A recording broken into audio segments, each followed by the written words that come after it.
Budget amendments, budget amendment 2, 3, 4, I entertain a motion to approve, or motion for one at a time. Motion, is that Motion to discuss. okay, motion to discuss. We have a bunch of motions on the board. Yours was first. Motion to group and approve. I think some people want to discuss. Which one do we want to discuss? Is there a second? So you want to discuss 5. Number 5, which is budget, which is 6. Which is, okay.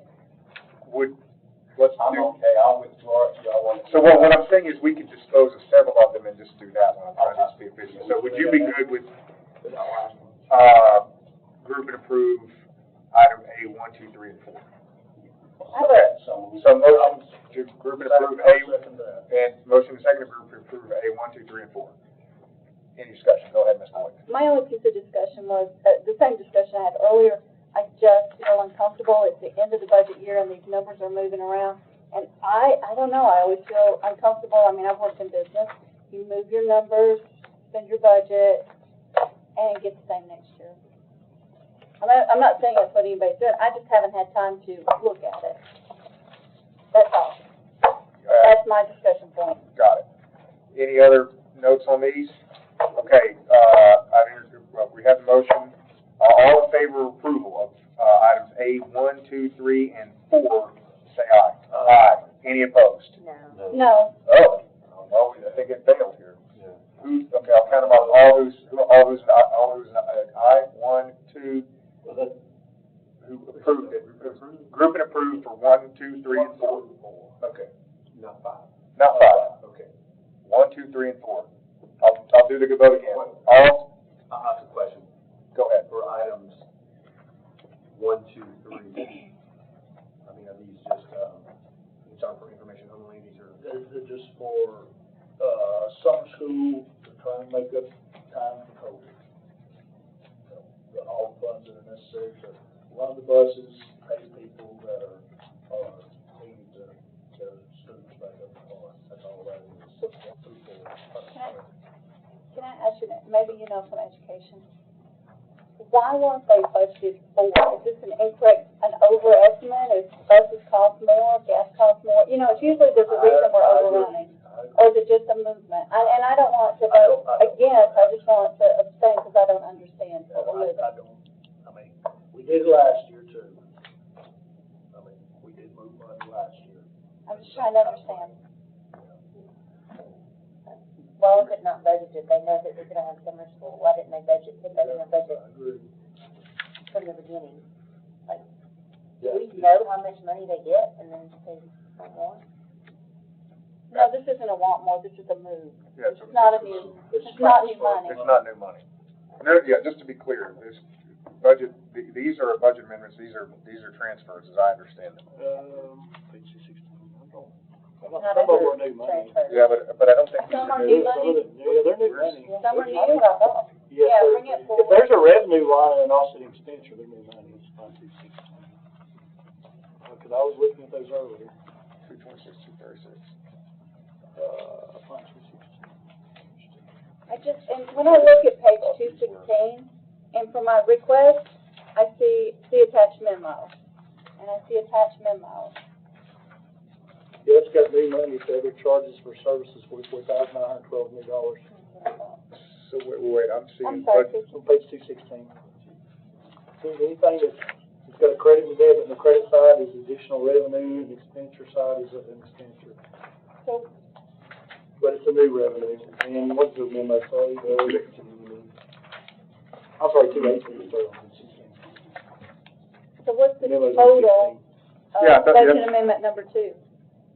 It looks to me, budget amendment 2 looks like it's zeroed out. It looks like a debit and a credit of exactly the same amount. But it's a new revenue, it's not a transfer of an appropriation. So it's a brand new revenue and expenditure. So how much? If you look at the $44,912.87, it's all page 2. 18. But are those revenues, from a request from us, from the county? Or are those revenues That's from, it says it's other charges in the memo say, let's see. Other It's a charges, reimbursement of revenue into 7 from special education. It's not from the county. yeah, that's what I'm saying, like, it's not, They're federal, yeah. there's yeah, so, sorry, it's maybe not a transfer, but it's, 2 is a pass-through, it's not asking for new local revenue. I mean, what it's going to is federal fund, 7 million, which is. So that's kind of my point here, it's like, it's not local.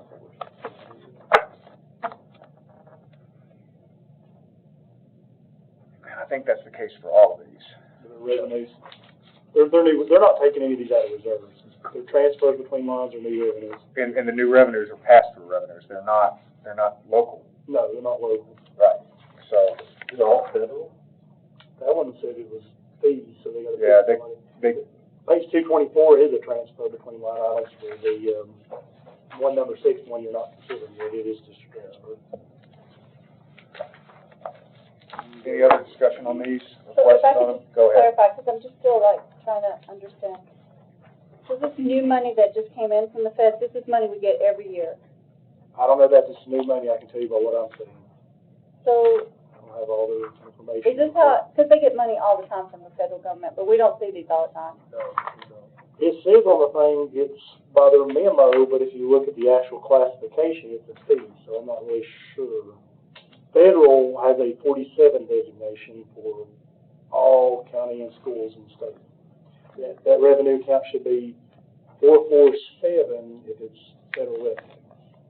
It's under other charges for services, but if you look at their memo, it said it comes from reimbursement revenue into 786 to reimbursement. So, I mean, it could have come from the state too, because, that'd be 46. It's a reimbursement. oh, is it a 47 designator? The state's a 46 and the state's a 47. But I mean, but they, so, I'm assuming the way this works is and I'm just throwing this out there, let's say there's like a, special education service that is provided. The school would almost act like, the way an insurance company would, right? So they're providing a service for a special, needs individual, so they can recoup some of that funding either from a state entity or a federal entity. So I'm assuming I'm not saying it's a special needs, fee here, but when you see a fee structure, I'm assuming that there is a reimbursement structure in place for some service line that the school is rendering. I mean, they have a service line, and either a state entity or a federal entity is saying, okay, for this type of service to this type of student, we will pay you X per student. They say, okay, we've got this number of students, this many hours applied to it, boom, I'm gonna go get this. That's what I think this is. It's also the same for the CTE students too, because all of that's federal also. Yeah. And my only question was if this is a little bit different in that I can clearly see your example, and I would expect to see $2 or $3 million or something, but it doesn't usually come. So I'm just like, why is this here, this little bit, this nugget? And that's just, I'm just. No, I get it. And full disclosure, I don't know what I'm voting on. Yeah. I think it's a reimbursement. But we don't know. And then the other one has a memo that says it's for the learning summer camp, and it's state funds of a little under $3.4 million. But it is for the summer learning camps. Yeah, that's what all those first 3 or 4. Any other discussion on these? 46 designates it as state money, so it's definitely state money. So is it just like a grant, we're just saying it's okay Well, to take it's this not- money? Yeah, I mean, that's it. So, I mean, I guess the way I would say this is like, are we gonna try to, I just want to understand. well, I mean, the way when I see a fee, at least this is my logic on it, it's almost a little bit different from a grant, right? Because you look at a grant, I know we rejected grants in the past, but you're like, hey, what kind of strings are attached to this grant? But when if you're rejecting the school's ability to go grab a fee, like that fee structure is built in very, very, very thoroughly into how they operate. I would not want to start getting in the way of the school going and collecting a fee. You know, that's me. So Not only that, but there are a lot of things that each one of these teachers have to do in order to make sure that these funds come to them. Right. And I mean, the federal regulations, especially on SPED teachers and CTE teachers, are tremendous. I would not, I mean, even as a teacher, I did not want to be a 220 teachers. 227 and 238 specifically says this is for summer scholars, so that's probably why the late time is for summer. Just coming at the Because end. if you read item requesting tax budgets for summer learning loss camps, AKA summer scholars on page 227, and then you go down to page 234, and it says, I request a budget for summer learning, AKA summer scholars. Okay. That's why it's And delayed. maybe what you're saying, I don't wanna see these things, and I don't know why I'm seeing them. I figured they would never come here. They did last. And if they come here, I don't understand what So, they are. any other discussion on this one? They all have also. All right, I'm gonna take, because we got some more discussion on here, I'm gonna take this vote again. So, who made the motion on this one? So, would you restate it? The motion is to group and approve 1, 2, 3, And 4. And the second is good with that, Mr. Brown? Another copy. Okay. That is 1, 2, 3. Oh, it is? Yeah, Okay. well, A1, just to be clear, A1, 2, 3, and 4. Yeah. Okay. All in favor of that motion? Aye. Any opposed? Okay. All right, we have one abstention, Ms. Miller. Okay? Question on your rules about a second vote or everybody, or are you guys considering schools, or are you considering it a pass-through and not applicable to that? In the past, a lot of these you require a second reading If or. it's not unanimous. But that's for, I mean, that's an interesting one, because it's for new appropriations, but this is not new local appropriations. So, it depends on if the rule is applied. I mean, it won't, because we have one abstention. That's a, Well, that's kind of commission, you have a budget rule. So, here's the thing, here's what we know we have one abstention on this, so what I'd like to do to maybe move this along. So are you, I'm sorry. Well, Mr. Sittler, if it is in line with our rules, you have a budget committee rule. that this needs a second reading, we would need to keep it on here for a second reading next, Even with an abstention, yes. yes, no, I know that, I'm saying we need an interpretation from you before the full county commission meeting. Like, because the question is this, we're not appropriating new local funds for this. Right. These are all pass-through. So the question is, do our rules require a second reading for new appropriations if they are pass-through, or do they only apply to local revenue? Here's the whole, let me read the rule to you. Go ahead. And this is from Resolution 1612-09, a resolution amending the policy for new or additional funding requests of $5,000 or more during the year. Be it resolved by the Sumner County Board of County Commissioners meeting, there. Any request for additional or new funding, which of $5,000 or more, which was not part of the regional budget, shall require at 2 budget committees unless the need is an emergency or part of a capital improvements plan, or the budget committee by unanimous decision specifically votes to override the policy and direct passage of the item with only one approval of one meeting. In so doing, the decision, the specific reason shall be set forth in the resolution passed by the county commission, and the matter shall not be placed on the consent agenda, but must be considered on the regular agenda for the commission. An emergency is defined as emergency and capital improvement. Excluded this policy is any reimbursement, recovery, or repayment of funds. The ones that repayment, the 3.7 is new state funds. So it's not a recovery or a reimbursement. Well, some of them are. I mean, Budget Amendment 2 is a recovery. It appears to be. So, I think what we need to do is to clear this up, but according to this, the problem is we grouped and approved these.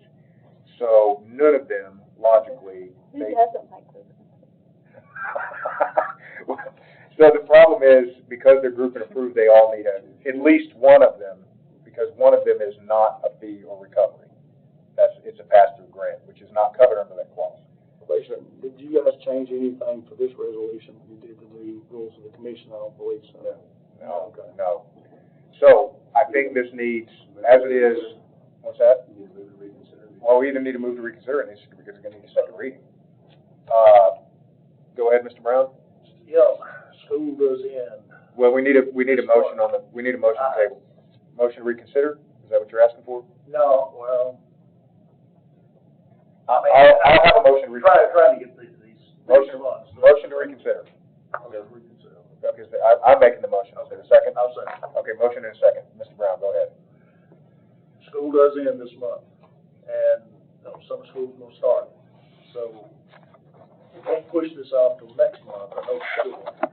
And we need to get something done, or they're not gonna have funds to pay these people, and pay the transportation, pay the food, that kind of stuff. So, what we're hearing is that if we don't approve these funds, then we'll have problems financing summer school. Is that what you're stating? That's what I'm saying. Okay. Any other discussion on this? We have a motion on the board to reconsider.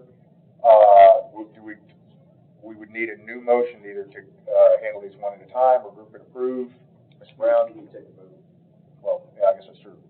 All in favor, of reconsidering? Aye. Any opposed? Okay. Now we need to either consider them one at a time, or we need to group and approve, and we would need a unanimous decision, or else this will go to, we'll need 2 readings, and it may have implications. Which budget amendment was for? Numbers 2, right? 2, well, 2 is a fee. It wouldn't need, if we pass that one, it doesn't need, it doesn't need a second reading. So moved. Approved 2. Second. All in favor? Aye. Any opposed? Okay, motion carries. Now it carries unanimously. Budget amendment number 3. Budget amendment number 3. Is there a motion? So moved. We have a motion. Second. Okay, motion and a second. So which one was this one we were just discussing?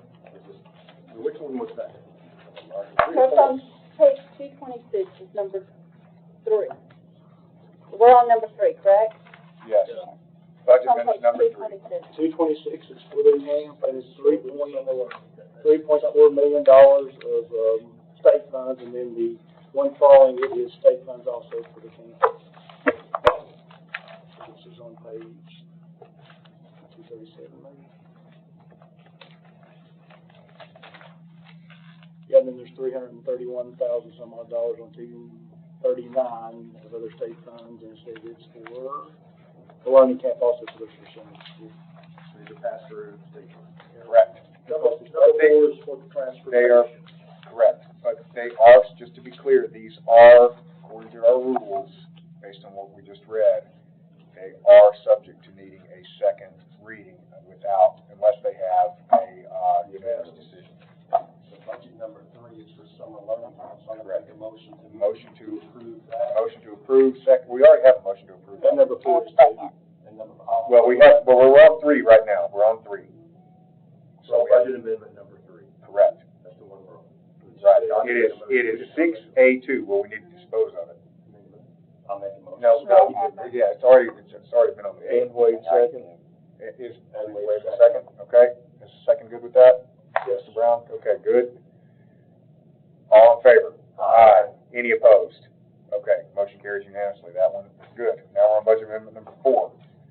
I'd entertain a motion to. Motion to approve. Motion to approve and a second. Do you waive the second reading? Second. Second good with that? Okay. All right, any discussion on this one?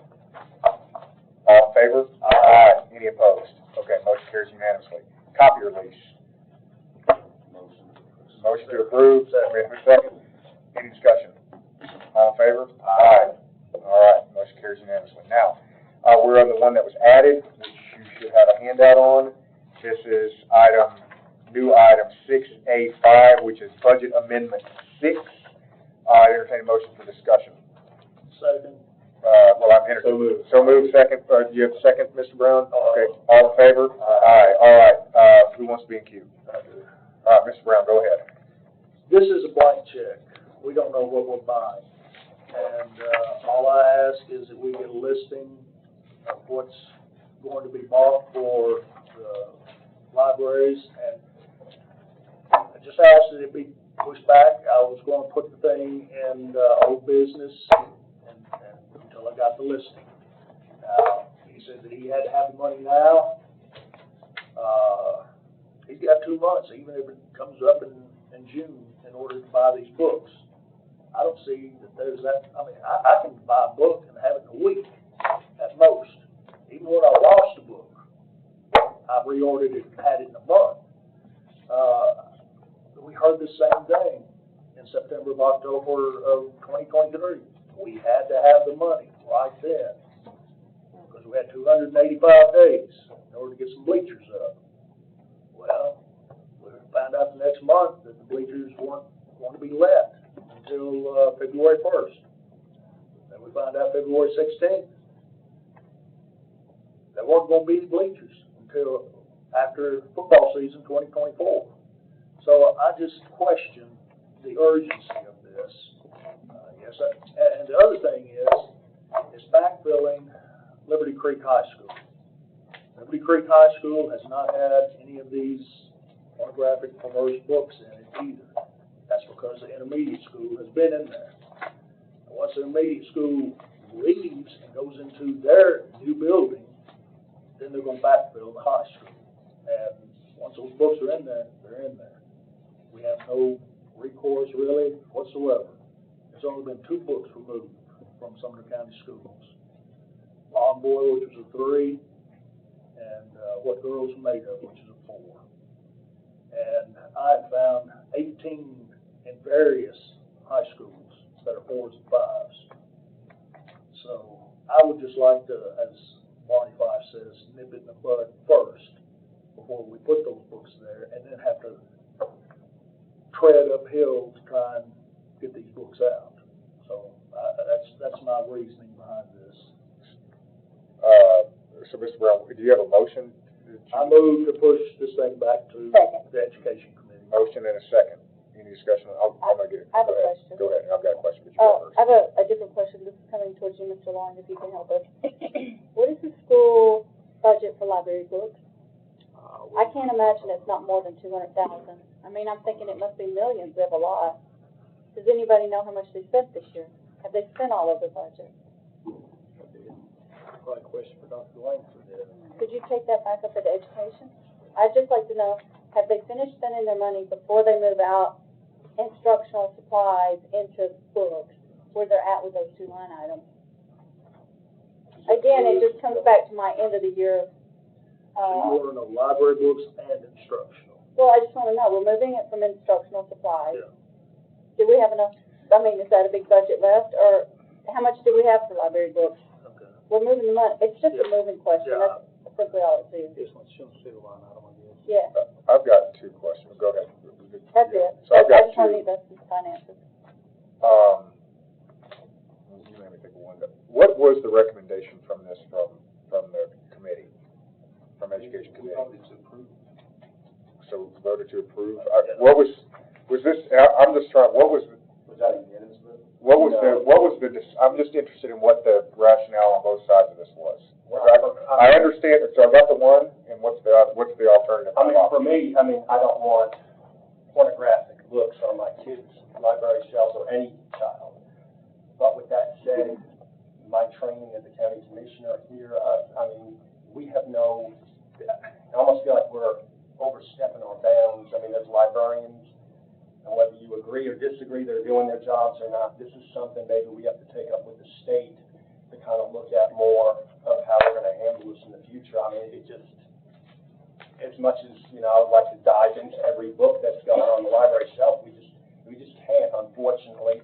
My kid, used to go to the bookstore here in Hendersonville, and he picks up a book off the shelf that looks innocent at first, and when we start diving into it, you find things he brought to my attention. This is inappropriate. But that said, I just feel like, we're stepping into some kind of swamp here, trying to determine which book is good and what book is not good, because we just don't have, I'm not a librarian. So, okay, I know I asked, and I'm actually out of order on this because I asked you, but, okay, any other discussion on this one, any amendments? I'm going to make an amendment if not. Is there, Mr. Mansfield? You mentioned some numerical rating systems. Can you explain that a little bit more? 5 is the worst. And like I say, they're still in the library.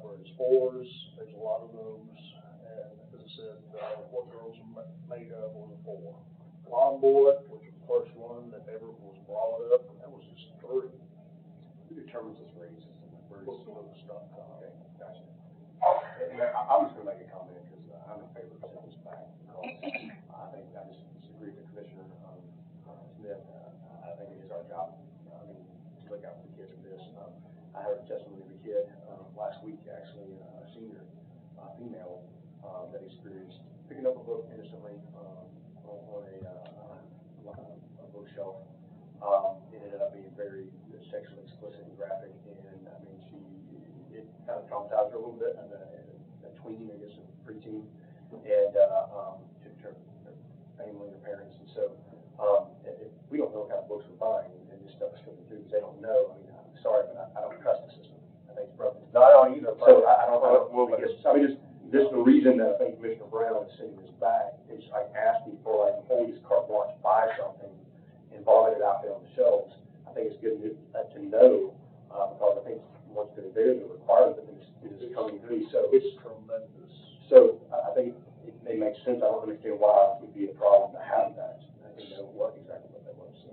So I'm gonna make an amendment here, which I think, and I'll explain what the rationale is first, and I'll make the amendment. So I think the concern, I can actually see why it may take a bit of time to get, 6 figures worth of books, and want to have those in place before the next school year. I get that. I also understand the concern of having to want to have some level of a check or a balance on what's going into the libraries, given some of the things that we've seen. So here's my amendment. I would like to amend the motion to approve this conditionally on the director of schools providing us with a list of those books, which are providing both the Board of Education and the Education Committee a list of books as they are, as soon as they are purchased. So that's my amendment. It's approving this conditionally on getting those as they come in. Well, but, there's a chance. Well, there doesn't have a second right now, so I need a second. Motion, second, okay, gonna fail. I'll All right. second. All right, motion and second. Okay, any other discussion on this one? Go ahead, Mr. Brown, then Mr. Well, Klein, then Mr. this Smith. is what I've run up on. If we encumber the money, or if they encumber the money, we have no say. And that's basically where we're going down this road, because they will purchase the books, everybody need to encumber it. It's just a rubber stamp after that. I get it. Your amendment is to get the list after they've bought the books? What are you gonna? Yeah, but then you can, yes. I thought we were gonna get. But you're not gonna, you can go and comb through them. Well, last week, Mr. Langford, during the school board meeting, didn't he say, I trust my librarians to, but clearly we have stuff that's number 5. Yeah. So, created by the librarians. I'm opposed to that. I don't like the idea of us funding stuff that we know is wrong. Right. So I'd be against your amendment now. Okay, go ahead. I'm sorry, I second it. I thought we were gonna get the list and then Well, the money was I'll change it. If it makes it easier to just get a list before, then I'll change my motion to get the list, require the list before we get it. With the numbers. Yeah, that's fine. And what's this numbering system? Well, Is it like that's one, no, that will have to be generated, by, So I don't wanna make it so cumbersome that they can't comply with it. So the list of I books. will think, if we can just get the listing before they buy it. So You'll take the time to look them up. all right, so I'll make my amendment. We do this contingent on getting a list of books. Is the second good with that? Ahead of time? ahead of time. Yeah, is the second good with that? Yes. Okay. You had My it. only problem with that, and these are good ideas, but what commissioner's gonna, and I'm not don't take this as an ugly statement, please, I'm just trying to get this out there. What commissioner is willing to take the responsibility if there is a book on that list that didn't have a number rating, that has inappropriate material? Let's just say there's a book, and you get to see this list, and we got a book with no number rating, or a good number rating, and that child picks up that book and finds inappropriate material, all I'm asking is the commission or commissioner is willing to take the responsibility and say, well, that's on me now. My only point is, I feel like, and this is just a feeling, that we're overstepping our bounds. Agree with the school board, agree with the director of schools, that's not neither here nor there. That's in their wheelhouse. You know, if people don't like the decisions the school board is making, they, with the library books in conjunction with the director, they had their chance at the election moved. They lost. That's reality. The people chose more of the same, however you want to look at it, but the bottom line is, that's the direction they took. I just feel like we're overstepping our bounds, and there's a chance we could miss something, and then that's going to be on us. I agree with Commissioner Smith. It makes no sense to do this motion. I withdraw. Okay, well, here's the thing. I don't necessarily disagree with you, but I just know reality of this board, and it ain't gonna pass. Here we go. Here we go. I mean, I'm just trying to find a way to get, to get stuff moving, and now we're gonna have all this hullabaloo about, it's just gonna be a mess, but whatever, we all reap what we sow. All in favor of the motion to move this to all business?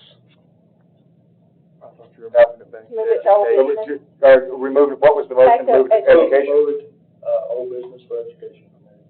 Okay, so all in favor of moving this to education? Aye. All against? No. 2 noes. Okay. 200, this does not pass. It's moved back to education. Ms. Boyd, were you a yes on that, sending that back to education? Yes, I'm good. Just send it back. Commissioner Smith Me and- is me one that and- convinced me because the list made no sense. That's what he said, so I understand. Okay, Yeah. so, yeah, all right. So you want to send it back to budget, or excuse me, not budget, education.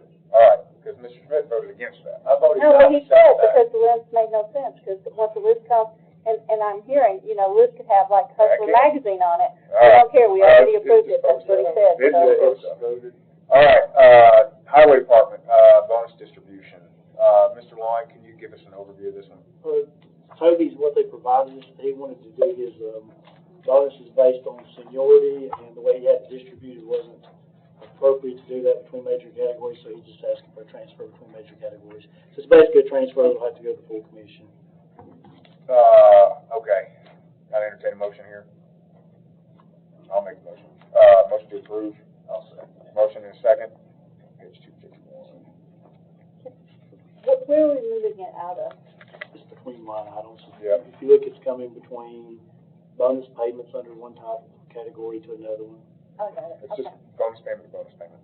$2,500, almost 26. Any further discussion? All in favor? Aye. Okay, Did we say that's going to commission? That one will go to commission. yeah. Okay, appropriations finance department, these are, 1A is, carryover capital projects. This is page 252 to 266. This is no net new, this is all just carryovers, correct? Yes, from previous projects that's been approved, such as the parking garage money, some revenues we thought we were gonna get last year that came in this year. It's basically to make the budget balance and a lot of housekeeping. All right, Different grants, ADA grants. any discussion on this one? I entertain a motion. Motion to discuss. All right, motion discussed, second, all in favor? Aye. All right. Go, Chairman, go ahead. this is a ton of money out of flood control and other government, and we have no idea what. Let me go through them. Please. If you look at the first one for the $39,000, we have a project, and if you look, the first top one, the $39,000, if you go to page 253, that's our ledgers. This is the project approved back in 2023. It's for, I think, State Route 258 to work on it. There's $2 million worth of grant funds. We received, we thought we was going to receive that $39,000 last year, but we actually received it this year. So I'm just asking to have that budget revenue increase where the balance will budget all the way, the budget will balance all the way through. That's the first line. The second one, the $2.4 million is the money from Gallatin for the parking garage. We thought we were going to receive that last year, but we have not. We did not, so we need to carry it over. It's for 2.4. We received 1.4 million of it so far. We got 1.4. The next one is for an ADA grant. if you go to the ledger on page 255, and this is one that's funded too by grant revenues that was approved back in 2000, I think 22, 21. But if you look in that middle column, it has $1,158,080. And if you look, what was carried over is only $1,065,280. Remember, when we're doing budgets, we have to estimate how much money we're getting in. That 92.8 we were estimating we're going to get in, we got it in later. We're going to get it in later. That's where the 92.8's coming from. The next two is to do with the flood control that you guys approved earlier, and they are to do with the adjustments related to it. We didn't carry it over because it was still in flux about the, This is the cotton town. yes. This is the money that we're going to get back from the cotton towns, the 138 and the 43. From FEMA. From FEMA, yes. Okay. TEMA, not FEMA. That won't be state and federal state. That's what they always just approve projects, it's basically just to balance your budget. When we did the budget last year, we thought we were going to receive these monies during the year, or something's changed, which is the whole thing, FEMA project here. So this is all basically income that we're putting in. The beginning fund balance, we're decreasing it. But we thought we were going to receive these monies last year, we didn't. So when you did your budget, we had $2.7 million budgeted in beginning fund balance. Well, revenues didn't come in, so we were wanting to change that beginning fund balance, but you had budgeted over the revenues budget this year to make the budget balance. So, and you probably have something like that every year unless we had some way of knowing when they're going to receive, because under modified accrual, which makes no sense, if a revenue is received generally within 30 days, you count as revenue. Otherwise, you can't, except for reimbursements and grants and things like that, which is 60 days. So any of these that we received after 60 days, and we worked on the budget approved in June, we thought it was going to be here in May and June, it came in July, August, or later. Okay. So it kind of throws off all your budgets. Okay. So this is just a bookkeeping. Yes. thing. We had done it earlier, but some of us we weren't sure. Okay. All right. Any other discussion? All right, I think we just had a motion for discussion on this. So moved. All right, so moved to do the carryover, and we have a second. All in favor? Any opposed? You want to wait the second reading? And do we need to wait? I mean, it's a carryover. Same thing, it shows like a, That's fine. you don't have an offsetting We'll just be on the safe side. balance, but I approve with waiting the second reading. Second, good with that? Yeah. All right, all in favor? Aye. Any opposed? Okay. So budget for radio system maintenance, appropriate additional $3,000, for the, switching to fiscal year, billing cycle.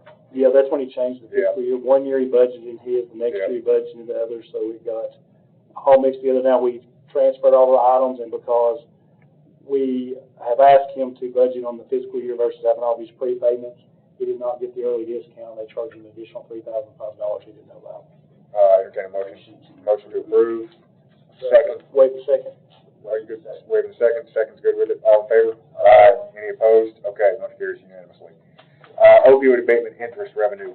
So this is the revenue, this is page 268. It should say interest earnings, but the coding's wrong, so we'll fix the coding, but so, that's. Motion and second. All in favor? Aye. Any opposed? Okay.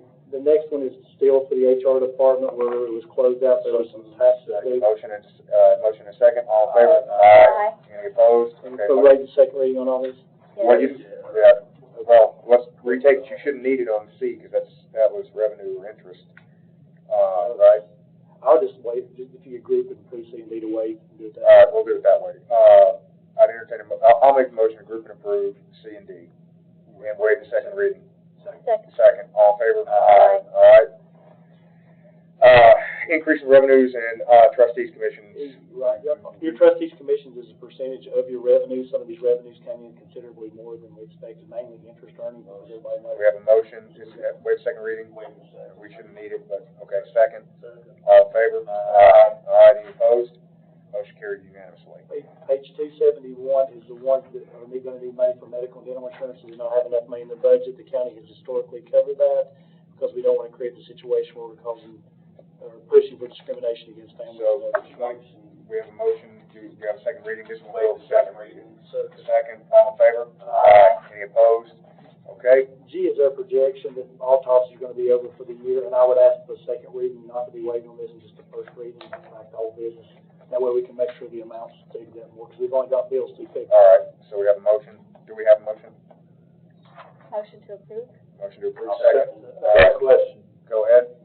So any of these that we just approved affect the budget for that we're gonna be discussing on the 16th? No, we'll change projections affecting your budget already. These are current years, and we change those until we finish approving that. This one's what I'm asking not to wait a second reading, because we only got bills through February, and we'll come up with a better number potentially. All right, any other discussion? All in favor? Aye. All right, we'll still put this one on the next docket. Hendersonville Library, this is to allow 323, motion for, waiving second, or motion and waiving second reading, I'll second it. All in favor? Aye. Any opposed? Okay. Drug court, $10,250 of additional grant funds, entertain a motion. Motion. We have a motion to approve. Wait a second, we shouldn't really need it, but I'll be the second on that. All in favor? Aye. Any opposed? Okay, motion carries unanimously. Number 4 is a reimbursement, so it will not need a second reading.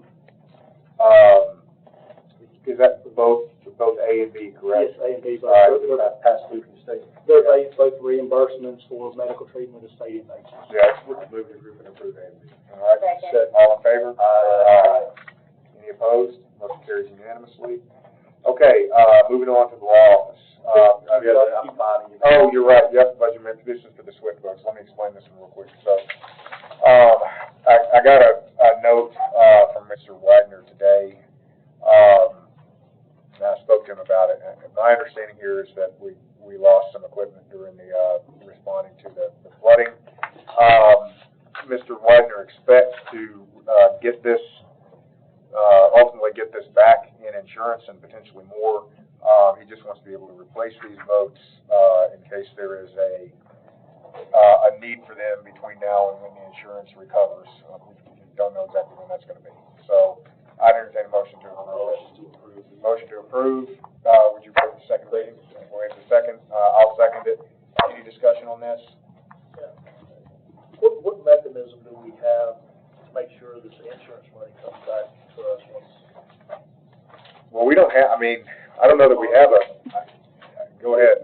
This has just come to light in my office, is the fact that he's had secondary insurance and he's been running his own claims. I don't receive any liability reports. I don't know, basically from a liability standpoint, I don't know what's going on at the MA. So I've reached out through Kim, and I'm trying to get some sort of network here, but I have no answers to any insurance-related questions. The insurance company just recommended that he stops doing it this way, and all these budgeted insurance be moved over into the insurance and into risk management. Okay, so go ahead. I'm gonna change my own motion. Go ahead. Yeah, and to speak more to that, we asked in the insurance board that our risk manager, Kim White, handle all our claims. Even, for right now though, we would like to keep the secondary insurance right now. Our consultants agree, we do not know what our risk is. If we have the best case scenario is we have double insurance. And we don't want to have a shortfall anywhere. So we're going to recommend that we continue to have the secondary insurance. Yeah, But but we want some oversight on it. we'd like to at least have, So I'm gonna change my motion here. So I would like to make that, because I agree with you guys on it. And the only way we can kind of start to move things in that direction is to do it this way. So I'd like to approve this contingent on, EMA providing, building some manner of reporting for, insurance adjustment or insurance reimbursement to our risk adjuster within 90 days. So within 90 days, we have some kind of method, some kind of system in place to get those two groups talking. Give them plenty of time to do it. That's my motion. Make it Would you contingent. still be able to get into the? Yeah, we get it. We get it. But you got 90 days. And I don't want to be specific, but just with the events that have gone on, and I think people understand what I'm saying. I don't want to create He just basically, if he gives a good faith agreement to say, yeah, I'll start giving this reporting, then it's done. I just want them to have the ability to get out there and, be That's able to do something, God forbid. Well, I need a second on that, now that I mean, as long as a bit more everybody, discussion. yes, as we long still as get we it? get upset. All right, still have a we second. can get- Ms. Boyd and then Mr. Mansfield. So thing coming from insurance that we would probably, this committee would need to look at, probably on the 16th, is where we're going to put the $40,000 insurance policy. So an item to discuss on Thursday is to move that $40,000 from EMA to our risk management, where it should properly. It's on the agenda. It's on the So, agenda. that was, and then we can handle what you're asking for, the 90 days or Yeah, I mean, whatever it's gonna take. it's just gonna, I just wanna say, hey, look, we wanna start doing this the right way. Go ahead, Mr. Klein. Commissioner Mansfield. Oh, go ahead, Mr. Mansfield. Yeah, I was just gonna, these weren't Swiftwater refugees in Sumner County, they're in another state. No, I get that. No, I think they were, shortchanged. In Indiana. they were in India, I thought they were in Training. Indiana. They were there doing training though. Training. Right. It was training.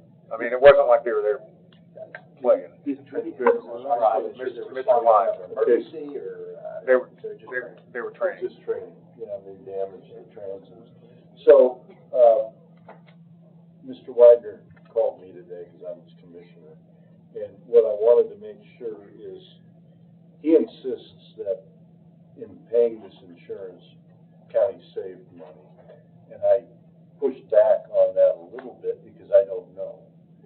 But I said, double insurance policy doesn't always make a lot of sense, and he said, well, he said that,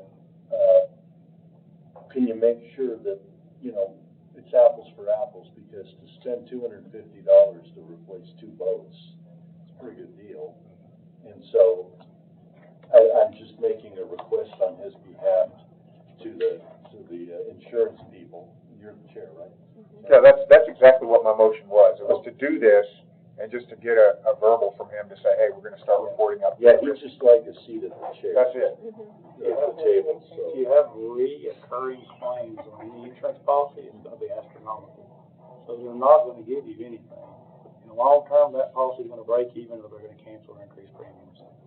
So that particular logic from a financial end does not work. Okay. So if we're looking at self-insurance, I don't know if you need to see if it makes sense because of the volunteers and stuff, but buying insurance, your insurers don't insure you for free. That's your car insurance or anything. The insurance board has asked legal to review the policy. It appears to include coverage on the volunteers Yes. and equipment, which is a bigger, and so the insurance board is taking it under study. He has 55 volunteers. These are not people that, have a job with the county, and this is where Bob Shue told us that we might have a problem as far as liability. And I understand that. On the other hand, I understand what he's saying, that if the minute a volunteer gets a call, they're doing county work, and if they get in an accident on the way to the precinct, are they covered? If they lose their telephones, one of his examples, on the job. But not only that, but who's gonna pay? So I feel like we're getting like a little, I feel like we're getting a bit past, I understand the issues with the insurance, but I mean, this is, we've Those got. are the very questions I've been tasked to answer, so. And I'm just trying to keep us on it, we're still got about a third of our stuff left to do. Any other discussion on this 9,000, given that amendment to make them, build some reporting in? Did this need a second waiver? Yes, and I'll waive the second. And second is good with it, given that contingent. All right, any other discussion on this? All in favor? Aye. Any opposed? Okay. Motion carries unanimously. Okey dokey. So now we're on to other items. D1, law office, requesting clerk and master bid the delinquent tax sale. We just disposed of this in legislative. I'm really not sure why it's here, so Yeah, I'll be I got glad. an email requesting to be here, but that's why I'm saying I think it's got double coverage. So, I think it seems to be pulled probably.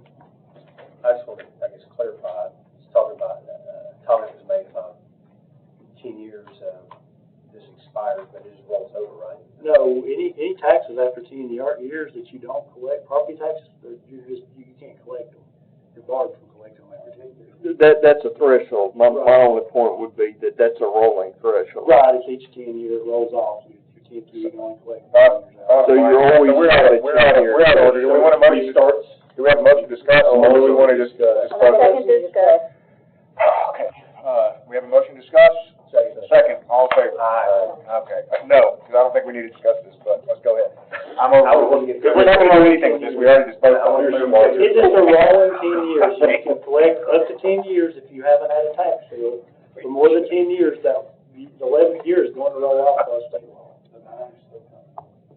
Oh, the 9 are still coming? There's no, We're out of order, like, who's in? I don't give a law letter. There's always 10. 11 drops off, a new one picks up. Every time one drops off, one picks up. So it's always there. It's always there. Okay, that's correct.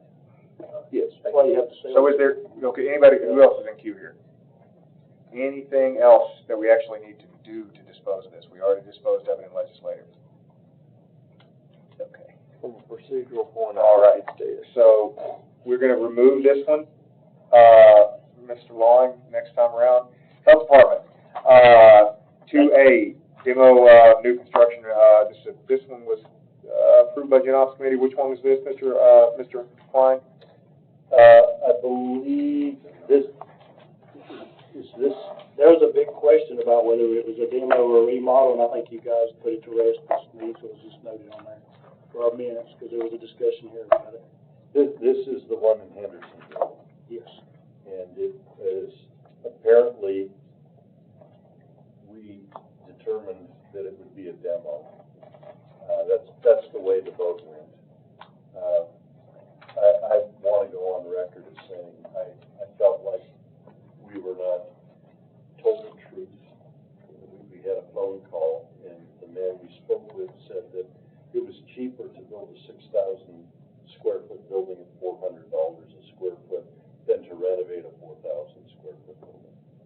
That's impossible. But the vote went through anyway because we wanted to get rid of the ARPA money that was remaining. So do we have, do we need to appropriate anything here? Is there I don't anything we need to do? believe so. I think that's already been done. All right, so do we need a motion to discuss, or we just dispose of this one? It's just a note in your minutes. All right. It was a discussion last month. So we'll go ahead and, that one's good, we can dispose of that next time. We disposed of 2B already. So 2C, education incentive for state for DGA employees, 332, 337.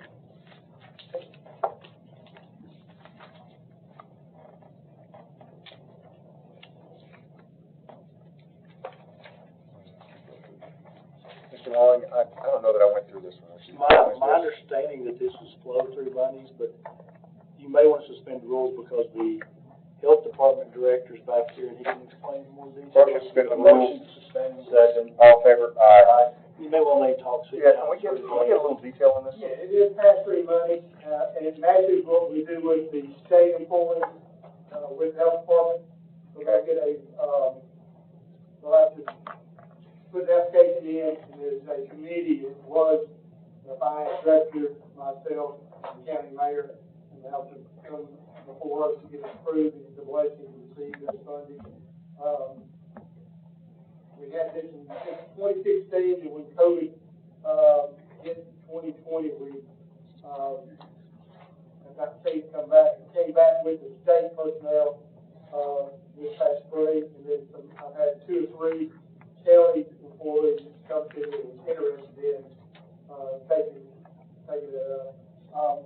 One of the great things is in 2015 when it came through, I had an LPN nurse who took advantage of it, and she just passed her board. She's a nurse practitioner. We just hired full time. She went in the last 8 years in school, got her RN certification, and went on and got her nurse practitioner certification. She's, I'd say, a successful with using this funding as part of the recruitment. It all flows through. So this is all flow through. All pass through, yeah. Thank you, sir. And thank you for that detail. Motion to approve, second, do you have the wait second? I'll second that. Oh, yeah, bring us back in session. All right, we'll go ahead. No. Motion to approve. Motion to approve, wait a second, all in favor? Aye. All righty. Okay, Millersville, Volunteer Fire Department EMS facility. So. I will move for discussion. Move for discussion, second, all in favor? Aye. Who's in queue on this one? Who'd like to? I don't know, I want to be in the queue. y'all. So, yeah, this was a little bit more complicated in my opinion. I don't see this as an emergency. I wasn't here last week, but I went and toured the facilities on last Tuesday for a couple hours. Both this Bethel Road, number 2 locations in my district, as well as the main city hall. I was trying to figure out why does this come up all of a sudden after 20 years when nothing's changed. For 16 years, however long our EMS has been in this building. I do find it's interesting the timing of it. When the fire chief was fired in January, and as soon as a new fire chief interim came on, all of a sudden there were anonymous calls about all the code violations in Fire Hall number 1, which is City Hall, in order to keep that fire chief from sleeping in those quarters. He was driving up from Spring Hill. He since has moved here and relocated, obviously. And so it's just interesting that there was never any problems with these facilities prior to January, but then when something happens, then all of a sudden things that haven't been operating up and up all of a sudden magically become problematic. And so it gets reported to the state fire marshal anonymously. So what happened is the new fire chief basically started saying, okay, well, if you're saying this from this building that was built incorrectly, maybe somebody got arrested over it, and built improper for the fire hall number 1, the codes were not met and things were done incorrectly. If you're looking at the building number 2, my understanding is the fire chief went to the EMS chief and said, hey, I just want to make you aware of some things that are going to need to be addressed. It wasn't an emergency, right? Again, these guys have been there for 16 years in the same spot.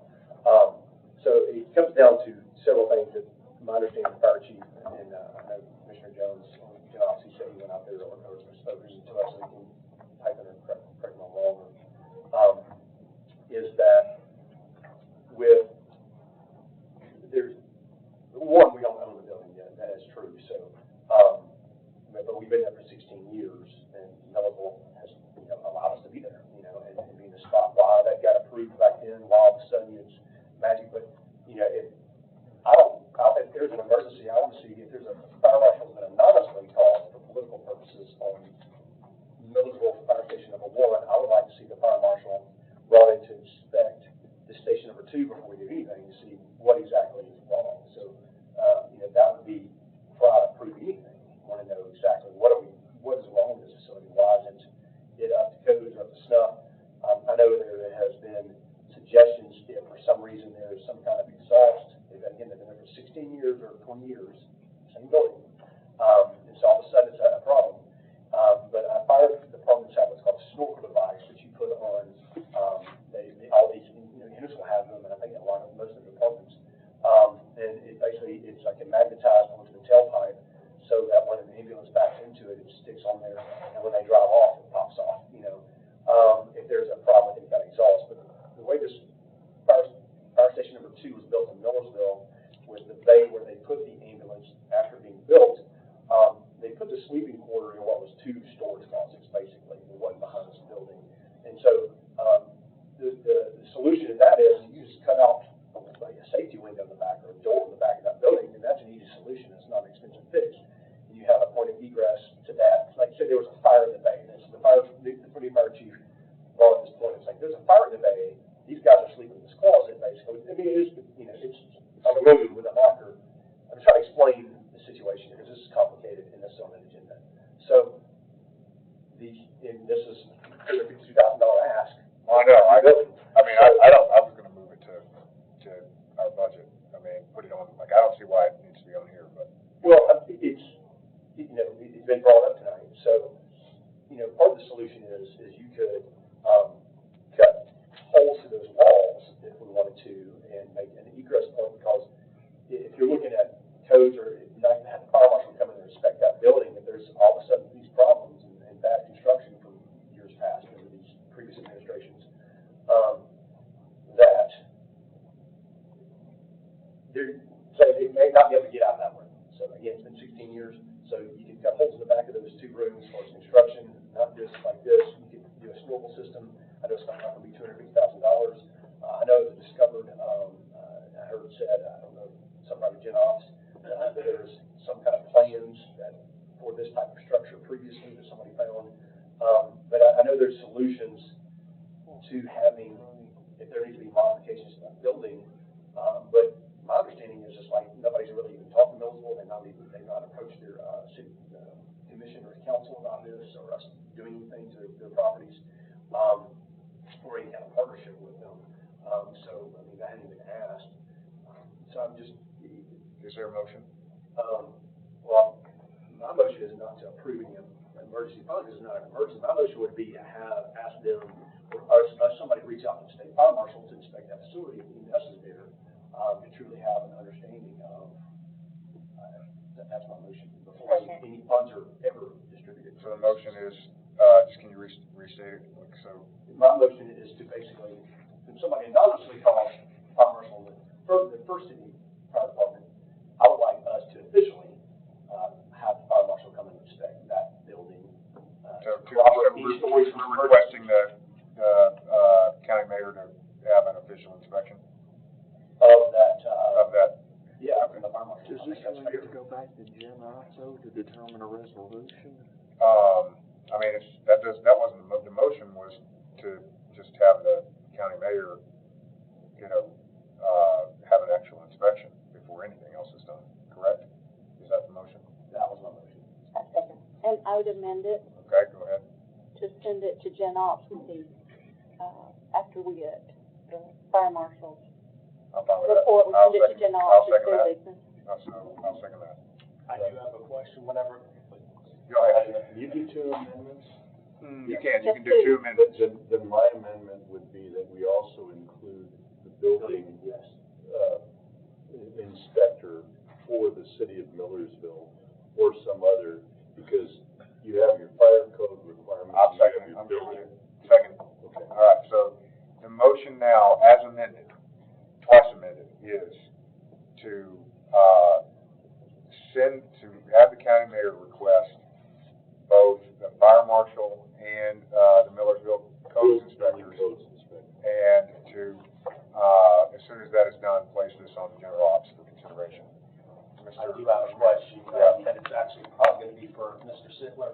And I'm not going to use his exact words, but I was making some notes. But employees, I think this is at either the Gen Ops or the Health and Emergency Services, forgive me, but employee safety issue that needs to be addressed immediately. We've been put on notice. So my question is this, in his opinion, is this going to be satisfying our legal obligation? Because this is an employee safety issue that needs to be addressed immediately. Is this an immediate? What's changed? I mean, okay, go ahead. Well, and this gives me an opportunity to clear this up again, which is because county employees were involved, I just wanted the county to be aware of issues. Certain county employees and a duty that the county has. I have no authority to determine there's an emergency out there. I have no ability to determine if there's code violations. I know none of this. We don't know that there's a, My only point was that the employees' needs needed to be forefront of anything as you move through this process. So I wasn't putting words in his mouth, but I mean, if there is an emergent need for employees, what do we do with those men? I mean, if we really believe this, we're gonna shut the thing down. I mean, if we really believe this was it, this feels like skullduggery to me. It's been 16 years. I get it, but if there is an immediate risk. Says he's renting for 60 days. Then we should shut it down. But what do we do with them? He's renting something for 60 Before days. the mayor. Oh, I think he's renting something. There's already something. So he has rentals, because on here it said, again, this is Emergency for rental for 60 days. Yeah, that's where I was kind of confused, because it said on here, pending emergency rental, so I didn't know if we were approving that tonight, or if that already was. So, He wasn't clear. if Mr. Long can answer my question, we have procedures for emergencies. Mhm. So why doesn't the mayor go through the procedures? Because that's what emergency procedures are He for. does. So did he go through? If he has an appropriation enough to cover transfers and went through, my understanding, he will be adding this to budget since it is 60. I mean, the mayor's not here. I mean, if it was an emergency, He has the procedures, right? so, well, go ahead.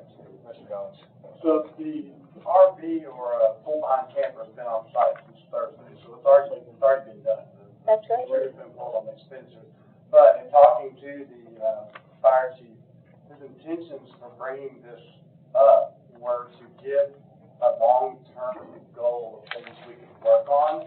It was never intended to be an emergency, pull the trigger thing tonight, have to happen. There are things that you could do along the way, but as we jump the gun now, we have things on site that we're spending money on for 60 days. At the end of 60 days, if we don't have a solution, you guys have to decide whether to keep it there, or something, or send it back and say it's not an emergency. So, okay, Mr. Brown, then I'm gonna get my own cue.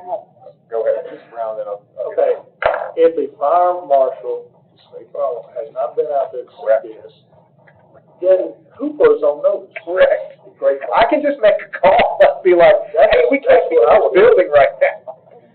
Go ahead, yeah. Miss Miller? I just have a question, maybe it's for, I'll address it to you, but it might be Go for ahead. Eric or David. But how can Health and Emergency Services determine what's an emergency and appropriate? They can't. Well, they did. Well, they're, He transferred money. he transferred from, like, within a line item, which they can do. If they wanna try to appropriate more funds, they'll have. I tell you, when the mayor mentioned to me, he said he's instructed by the committee to do this, so we transfer funds. By Health and Emergency Services. But how, I don't understand. Budget, and budget is only what, but you know, ops, we can send something to budget and say, this is what we need to appropriate or whatever, but I don't understand how Health and Emergency Services made the decision to appropriate funds. But it wasn't appropriation, it was a transfer between line, it was a transfer within a major line item. What was the transfer? They specifically asked the mayor to determine an emergency situation. And that was the confusion, because the way I read it here, I thought we were trying to approve So temporary we've got, tonight. we have a motion, we have 2 amendments on the floor here. And I bet we're all good with them, given what we just heard. I think he was gonna come back and ask for additional funds. So, yes, go ahead. One other thing you said that I forgot to mention, which is important. They also said he was willing to look at this with us and for Millersville to share some of the costs of this, if they would have just brought to his attention what we wanted to do. But nobody ever brought to his attention. Got it. And of what we wanted to do. I made the motion in the Health and Emergency Services Committee to put Millersville on notice, to let them know what we were gonna do, and I couldn't get but barely half the people to agree with me to allow Millersville to even know what we were talking about. So we passed it 4-3, they know now, so we probably need to work with them. Well, and we, thank you for that. And Go ahead. I did go the next day. So, we have the amendment, the amendment is, the second amendment. The second amendment was to include the building. Correct. All in favor? Aye. Any opposed? Motion carries unanimously. The first amendment was, to send this to general ops, post, the, inspection. Aye. Aye. Any opposed? Okay. Now we're on the main, and this is, to request that, as amended, both the, fire marshal and the Millersville codes inspector, to, go out and inspect the building. Ms. Miller? I did have. I'm sorry, but specifically the mayor was going to make contact? Correct. Okay. My question is, so he determined an emergency, we determined it's not an emergency, so we've got money for 60 days of rental that we don't think is necessary. So what do we do about that? We don't, that was a line item that was transferred within a major line item. There's nothing we can do about that. So I could just run in here and declare an emergency anytime and get emergency I mean, funds and. If you can, when you're within a major line item, if you can convince, a department head to A spend on committee that something. doesn't appropriate funds to appropriate. You don't even need a committee. I mean, that's what this whole transfer thing is. Those people are able to transfer within a major line item. So when I was told it was an emergency approved by emergency services, we did the transfer upstairs for him based on our understanding that it was appropriate. And now it's coming under question, it's kind of one of those things we went into. We're told it was an emergency. So clearly, there's some discussion about what counts and who gets to determine if something's an emergency. I just want to know how much of the money is, what is it? Go ahead. We can look tomorrow. I remember the discussion, but I don't have the. Any other discussion on this? Go ahead. I was gonna make sure if we're around the county, we do it, it's not delayed for like 2 months. I want immediate action, or I also, I guess maybe. If it's an emergency, I mean, that should be. State by, It I would should be like to follow there. that protocol, but I don't know, I would say it was more legal or. Well, so we've got it, we had this amended, I think now that we're back on the main. You can have another amendment, it just can't be nested in there, so do you want to put a timeline on it? Who made the motion on this one? You made it? Yeah. Would you like to, do you want to give a timeline? I do want to give a timeline, but also, I'm just questioning, I just don't need deep drug on this and kicked around and we just don't do anything until June the 10th or whenever we come back. Ops meetings, I would want a timeline of a week probably. Okay, so with that, so by, Is that enough for, the 20th, by Monday the 20th.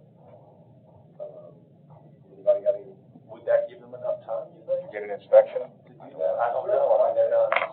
Yeah, I mean, if they declared an emergency, and the county mayor and director of EMS came here and convinced the committee it was an emergency when it's been 16 years, and I mean, not a question, it's not, and obviously the fire chief didn't think it was either. What he brought forward to them, it sounds like it got misconstrued, and so I have to question why. So we're gonna, go ahead. Well, I do know there's a request. do you want to change, so do you want to change that to 7 days? I do. Who's second on Yeah, that? everybody thinks that's unreasonable, I don't know. I want to do 7 business days. I don't know. 7 days or 7 business days? I think 7 business days. 7 business. 7 business I days. think that was the second. Were you the second? Are you good with that? Yeah. Okay.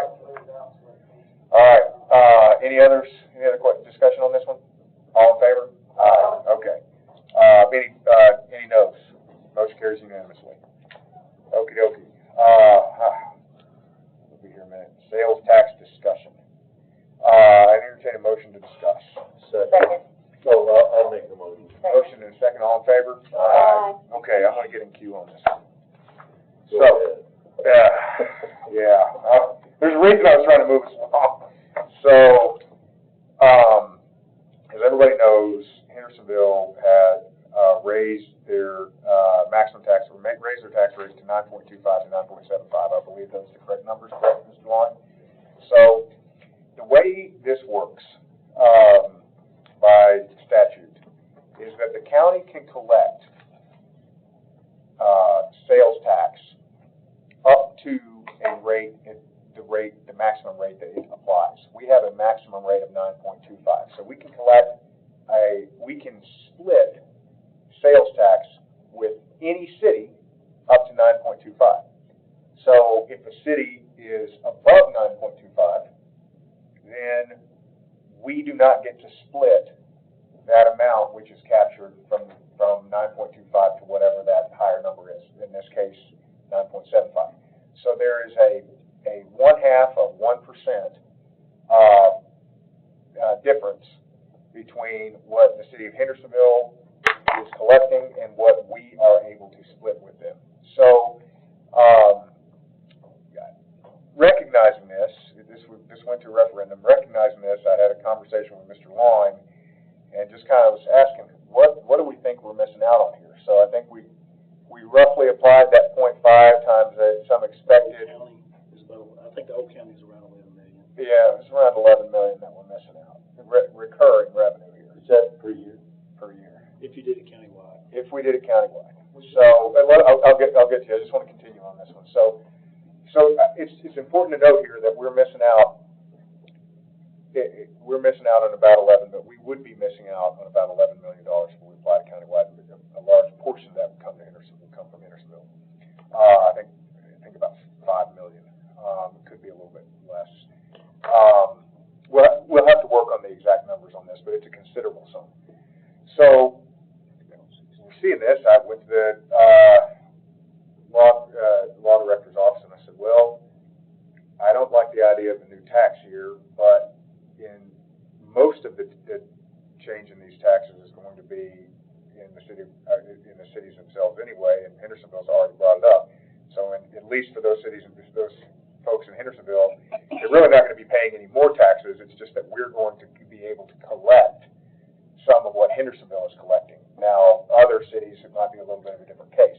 Or those folks, you know, if you're buying something out on, like Long Hollow, which is out in the county, yes, your coke might be a little bit more expensive, but the majority of our, commercial activity is going on in the cities themselves, which means that we're not actually imposing any more taxes on folks, we're just collecting, from what is already being, we're just splitting from what is already being collected by the cities. Now, in order to do this, and I think this is absolutely righteous, and I'm not even saying we want to do it, but in order to do it, we would need to place this to referendum. We would need to place this to referendum, and in order to do that this year, we would have to move on it pretty quickly. So I'm not making a recommendation one way or the other. I'm simply stating that we are, we've done a little bit of fact finding here. We are missing out on some revenue now that the city of Hendersonville has voted 2-1 to take care of this, and or excuse me, to raise this. And if we want to do it, we need to put it to referendum, and if we want to put it to referendum, we need to act on this probably in the next 60 days. So those are just kind of the facts. I'll lay them out, and I'll go ahead and move around. Mr. Long, I think you were next, and Mr. Smith. Oh, do you have your hand up? Do we have a motion? No. Do we have a motion to discuss? I'll make a motion. No, motion second. Second. All in favor? Aye. We know what? I think we did have a motion to discuss. You did. You did. All right. I'm out of order now. Now, go ahead, Mr. Mansfield. So, I guess, restating my understanding purposes. Hendersonville raised their, by referendum, the citizens voted to tax themselves more, going from 9.25% sales tax to 9.75% sales tax. I know the way it was sold in Hendersonville was like, well, you either can raise taxes yourself for this, or we're going to raise your property taxes for what we want to do. So I mean, it's kind of like a boogeyman scare tactic, in my opinion, the way it was sold to the citizens. Just to clarify that, I know the White House already is at 9.75% as well. So if you're saying Hendersonville at 9.75% and the White House is at 9.75%, whatever they've been collecting, should the commission want to put this forward for the citizens to vote on it? Should the citizens vote on it to do it, to raise sales taxes in the county, unincorporated parts? You'd be capturing the White House's half of theirs as well. But it's important that it doesn't go to the county, it goes to the schools. So it doesn't, none of it comes to county general or to county employees. 100% of that capture goes to the school system when you raise that sales tax. Now, the sales tax that you raise in the unincorporated areas, half of that still goes to schools, if I'm understanding. And that other half of that in the unincorporated would come to the county general fund. So that's correct. You're getting a small, very, I don't even know what that is, that piece of the pie is. And I know that Portland has voted like 3 times against the sales tax referendum for their city. I don't know if Gallatin ever has done a sales tax referendum or raised it or not. And so, I don't, but not White House and Hendersonville, the only ones that I know of, or major cities. So I'm just curious, like, when you say $11 million that the county's missing out on, is your calculation on what, Hendersonville? Because when you say $11 million, obviously half of Hendersonville, so they said they're going to get $9 million a year. So $4.5 million is for schools, not the county general. Yeah. And so, but then I don't know what White House is doing. You're going to take whatever the White House is collecting, we're going to be cutting into their budget and taking that from them as well. It would happen automatically from what their revenues are that they're used to getting. I don't know what that is. And then, so I mean, I don't know if it's $4.5 million. I don't know if it's $2 million for them a year. About $4.5 million. $4.5 Yeah, million. $11 million is countywide, but remember. But you're including Hendersonville. Yes, that's what. Yeah, the 11 is, okay, so, and Mr. Long, go ahead and correct me if I'm wrong here. The 11 million is all in. Including the $4.5 million. Including the $4.5 million, so that's one big bucket. Now, each of those cities, I think that was like, it was like 4.5, like 1.5, like yours. I got the sheet for Thursday. Yeah, so we can look it all out. Including White House in that? Yes, I can Correct. Are those the only 2 cities, if I'm not mistaken? It would be all, because the referendum would be countywide. 11 million would include all cities. Because you got to remember, there's another thing you can remember, dollars are fungible. So if you use this 11 million toward education and you put all the second half of the sales tax over the general purpose school fund, you could decrease property tax. Correct. Correct. so we could decrease the property tax. Correct. Yeah, that's Correct. Now, there's some other things you have to do here. My question is, well, your property tax is more or less fixed, sales tax is not, so, I mean. Sure. So here's the thought, and Mr. Long and I spoke about So this. you're saying if you, well, hold on a second. Go ahead. You say the commission wanted to do this, I'm not saying I'm for this, and the citizens wanted to do this, when you raise it to that 9.75%, that's just countywide, period, over the cities at that point. It's not just an unincorporated part. Correct. It's everywhere. It's everywhere. So it raises it for Gallatin, for everybody. Correct. Okay. Whether they do it or not. Correct. Versus the citizens the opposite way. Yes, well, right now, Hendersonville in specific, it's the opposite way. But, what's important to note here, and I know I've got you and I've got you, but, the 11 million would be all in. A large portion of that would go to schools, but to Mr. Long's point, there's several things you can do, right? So, at the end of the day, the dollars are fungible, which means that there's, to some degree, it's a bucket. And as long as we maintain maintenance of effort on the schools, for example, to some degree, it doesn't matter where it comes from. There are a little bit of. That second half of the sales tax will have to be earmarked for education, so, but you could. Correct, but you could do that, and you can use that instead, in lieu of other funds that you would have had to, right now, we could lower the tax ratio, which we're currently applying to them. Correct me if I'm wrong. This is possibly a way to capture growth in the cities that haven't paid for itself, that we raise property taxes on to go to these schools. You could offset property taxes with this. Now, I want to note, cities pay for schools. there's two things about this. One, and you kind of hinted at it, the sales tax can be more variable, but it will tend to grow. So increasing by sales tax will, over time, increase more track with inflation than your property taxes will. Your property taxes go up and down like all over the place. This will more smoothly track with inflation. So in my view, it's kind of a long term, it is a more stable tax.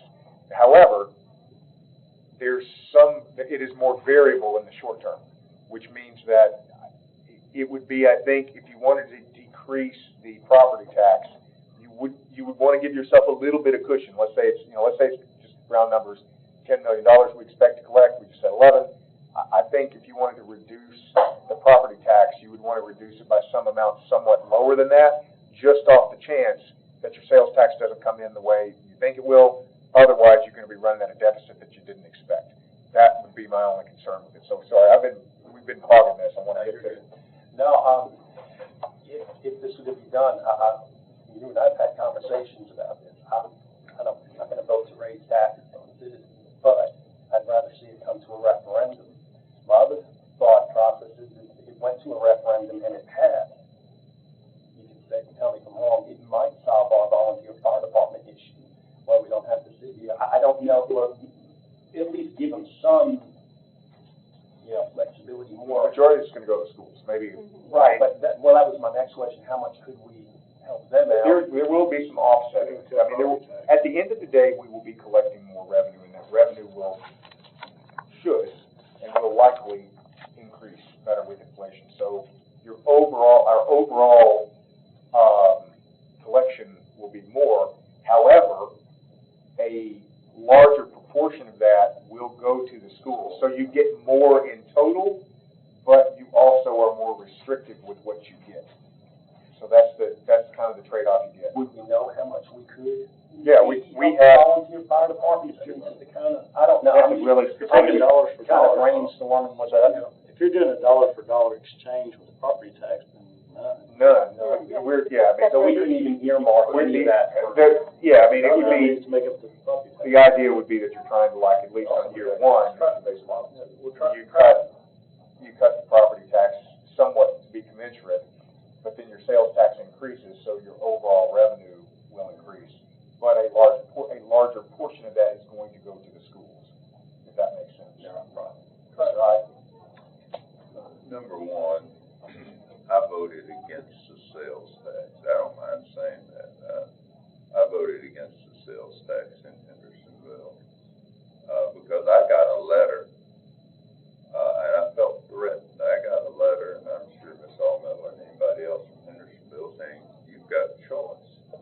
You either vote for the sales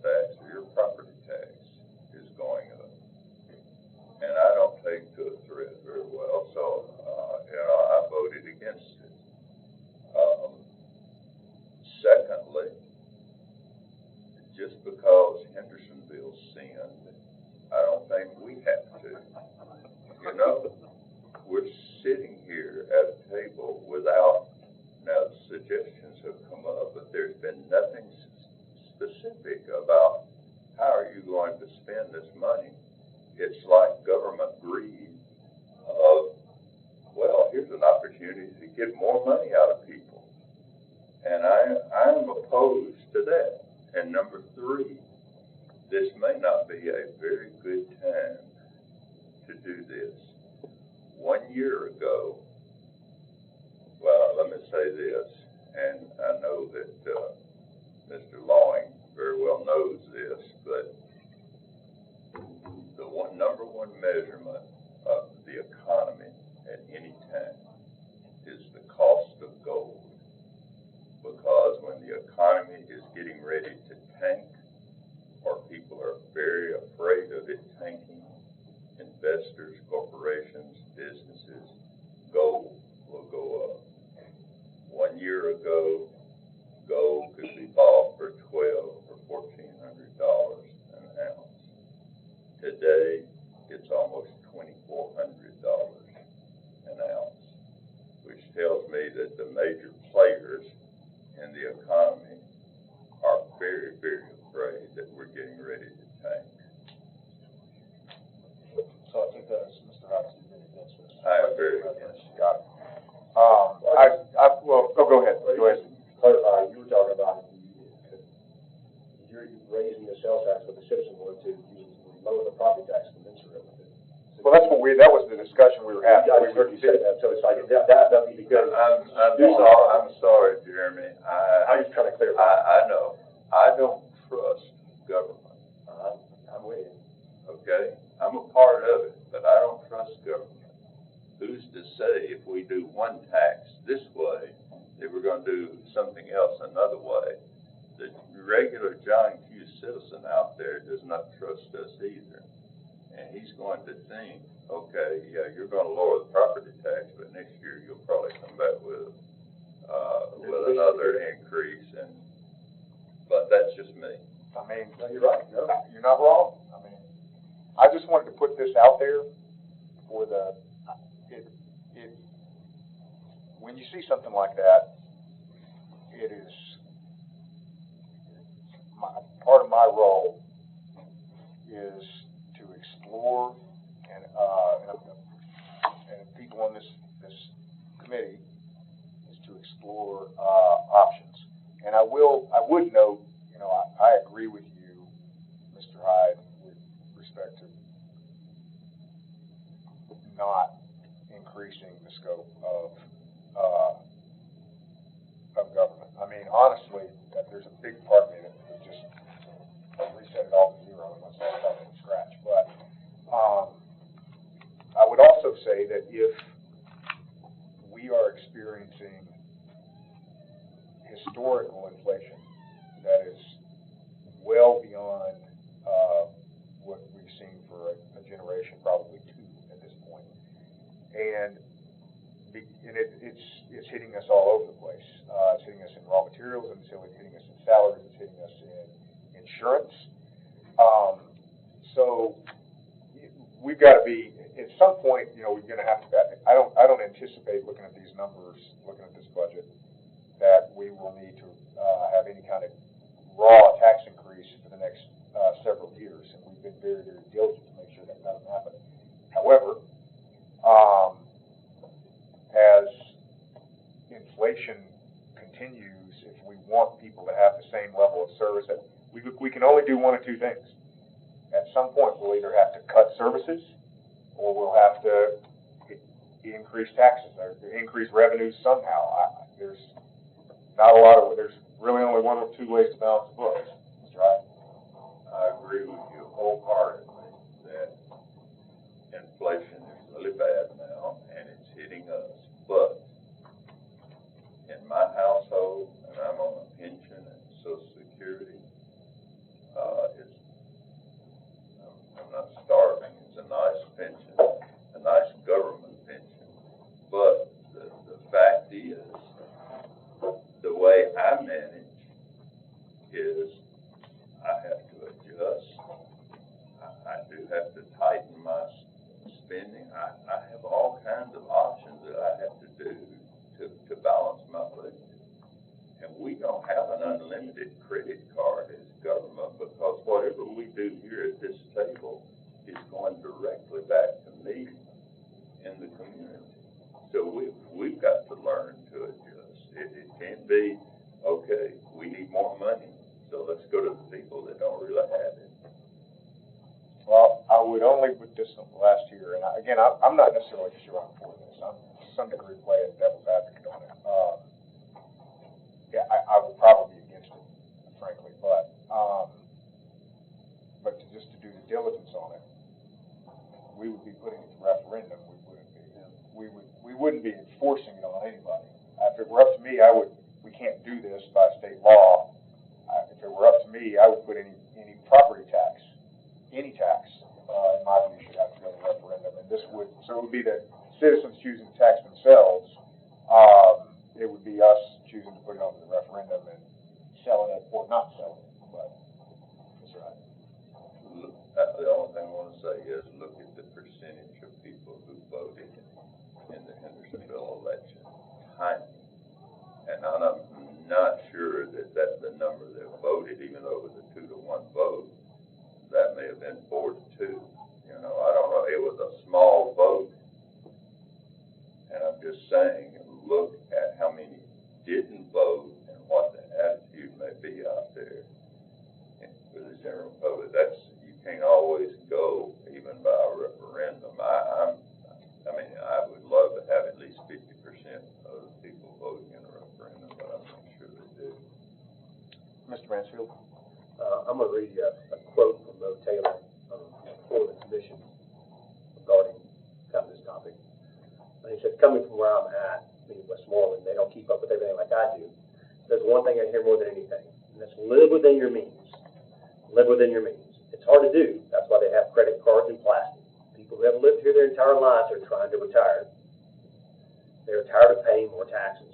They don't see any new services that benefit them other than police protection or ambulance service. He said, and God, hope you never have to call either one of them.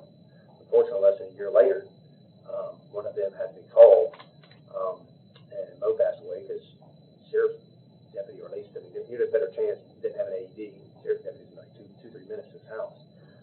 So thankfully, this committee and this commission voted to put AEDs in our police cars. It's like $55,000 appropriation. So life-saving devices. But you know, it said we should have projections before we come to this body and ask me to vote for millions of dollars in debt for personnel or anything else. And so, just the thing is just live. To Chairman Hyde's point, is just live within our means, and government just doesn't do that. They just ask for more. It's never, how can we make do? Look at it. I harp on the vehicles. It's like, well, we need a brand new $40,000 truck. Well, how old is the other one? It's a couple years older. You know, how many miles on it? 100,000 miles. Like 100,000 miles. That engine just get broken. You know, it's just like, you know, if your engine blows, you know, repair your engine and buy a new engine. If your transmission blows, buy a new, repair your transmission. Both those, you don't need a new truck for $40,000 just because your truck reached 100,000 miles. They're not $40,000. That's just, my point is live within your means, and we as government departments, they don't live within their means on everything. School board doesn't live within their means, by God. And so it just, you know, like I said, don't know if I'd be in support of that, obviously. So we wouldn't, but it just making a point, I want to read what Mo echoes from the grave there, and just living within our means, and that the citizens aren't a blank check, especially when you talk about raising sales taxes. That affects everything. You know, it is. You could argue it's a regressive tax. It's hitting some of the poor people. Go ahead, Ms. Boyd and Ms. Smith. I don't think I ever seen you speak so much. Shut up. I wouldn't have anything to say. Ms. Boyd, go ahead. I would like to thank Commissioner Hyde, because the one thing in this conversation that you brought to the top of my mind is the truth.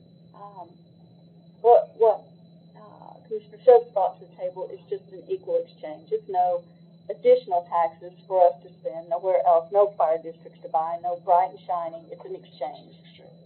But you are exactly right, Mr. Hyde. Yep.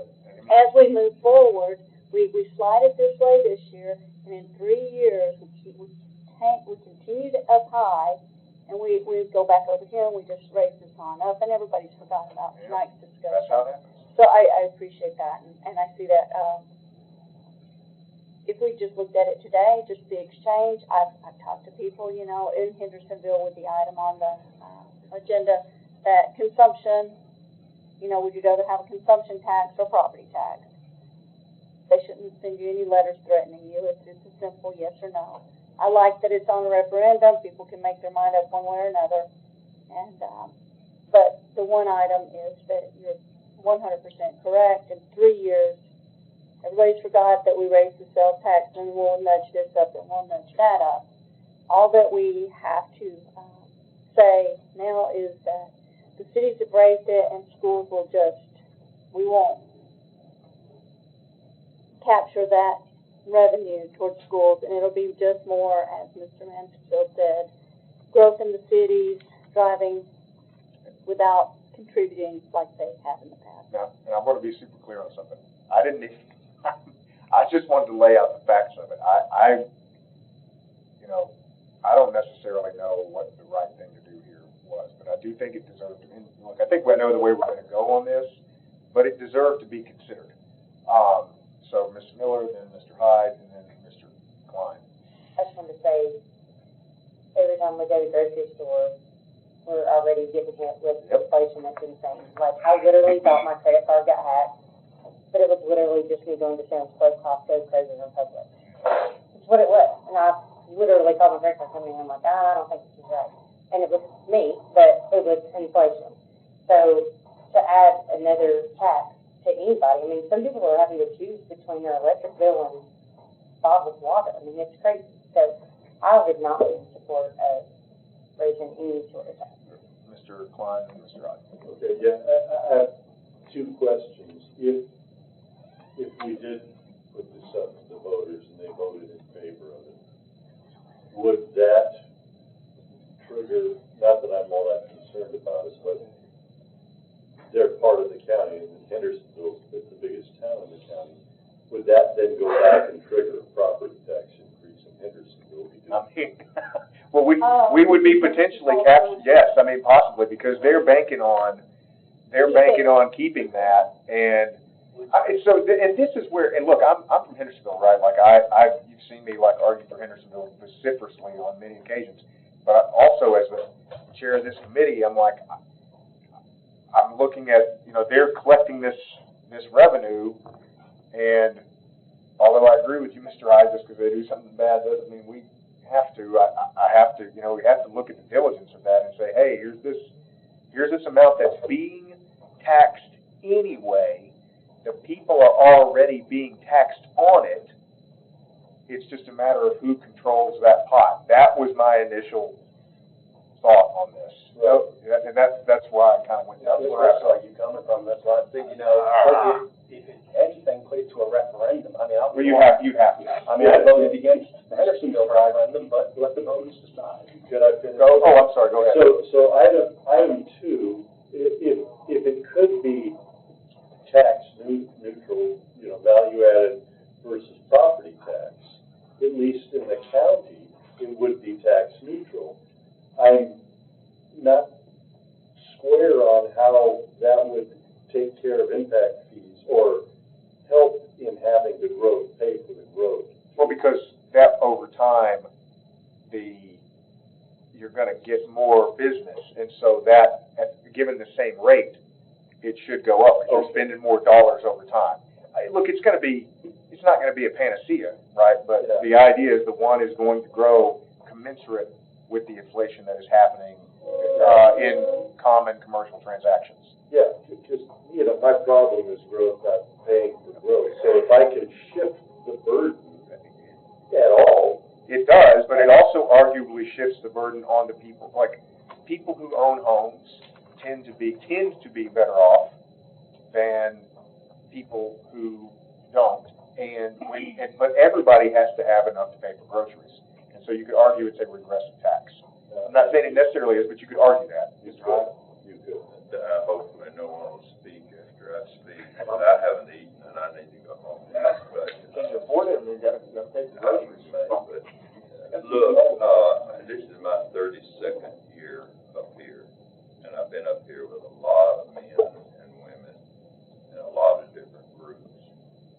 And friends of mine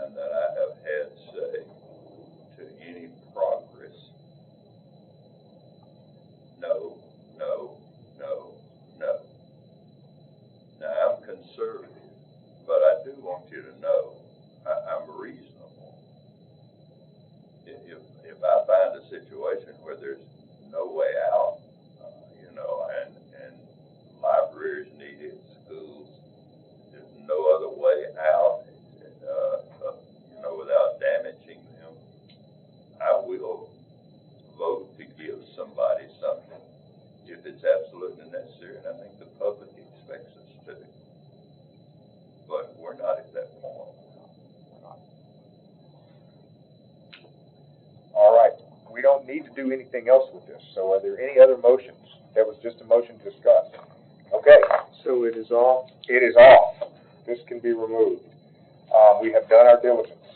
Okay, Sheriff's Office, approval of jail software, crossing fiscal years. 342 to 348. Mr. Long, you may need to take this one. Item A and B are just, they're crossing fiscal years. The second one's a 60-month lease. The first one, and I've marked them now. It's 21,550. I marked it up, show my page.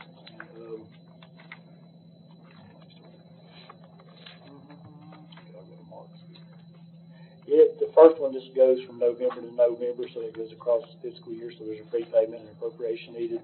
The second one is a 60-month,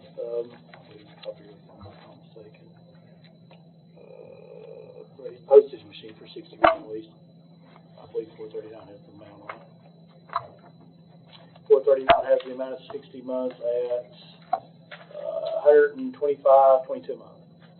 But any multi-year or cross fiscal years requires commission's approval. Okay. I'm gonna move the group and approve A and B. Second. All in favor? Aye. Any opposed? Motion carries Number unanimously. 6 is the same thing, multi-year copier. There's a motion to approve, second. Waive second. All in favor? Aye. Any opposed? Number 7 is, tech grants. These are for, library. If they want to apply for them, there's a 50% match, the 50% comes from the library budget, is where they've always came. I would entertain a motion to group and approve. Motion to group and approve, second. Is that 7A through D? A through D, 7A through D. All in favor? Aye. Any opposed? Have a moment, discussion. We already voted. I know, but ladies from the library have sat here all night. Could we at least tell them thank you? I mean, it's a little bit out, but they have sat here all night. Thank you, guys. We just grouped and approved. Thank you. I just wanted to give them a shout out. You like to read All right, grant award for, broadband ready committee grant, 100,000. Non-matching, oh, this is all pass-through, this is just, pass-through, right? I mean. It is, well, it's a new revenue and expenditures to broadband grant for this, it looks like it covers downtown Portland, what I was reading. Are we putting anything up to it? No. Yeah, so. My understanding by reading it. We have a motion, second, all in favor? Any Go ahead, opposed? second. Yeah, go ahead, motion, I'm good with that, all in favor? Aye. Amend standing rules and procedures, so we have a motion, second, all in favor? Aye.